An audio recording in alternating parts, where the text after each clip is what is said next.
Hello साथीहरू, आज चाहिँ हामीले चिकन मोमो बनाएर खानु लागेको। त नानाले बेल्दै हुनुहुन्छ, म चाहिँ अब बाट्नु लागेको मोमो। त मलाई चाहिँ डल्लो मोमो अलिक मनपर्छ नि त। अब हाम्रो उतातिर त डल्लै बनाउने बानी छ, त्यही कारणले मैले चाहिँ डल्लो मनपर्छ। बनाउनु पनि सजिलो, त खानु पनि सजिलो, त्यसले गर्दा म चाहिँ डल्लो मोमो बनाउँदैछु। त लामो चाहिँ अलिक बनाउन आउँदैन। त हामी आज चिकन मोमो खानुलाई रेडी गर्दैछु। मैले बाट्दैछु। त मोमो पनि बाटिसकेर रेडी भइसक्यो। अचार मेरो अलरेडी रेडी थियो। त मैले बनाइसकेको थिएँ अचार पनि पहिल्यै।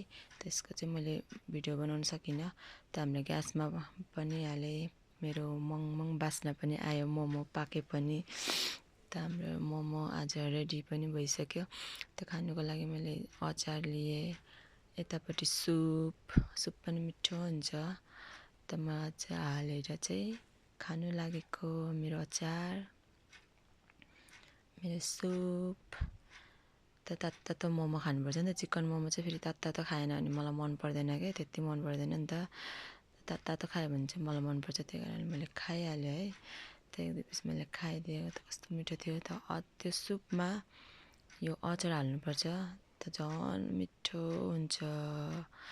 त्यो अचार मजाले हालेर सुपमा घोलेर मोमो पनि त्यसमै हाल्यो भने कस्तो मिठो टेस्टी हुन्छ। त नाना म खाँदैछु।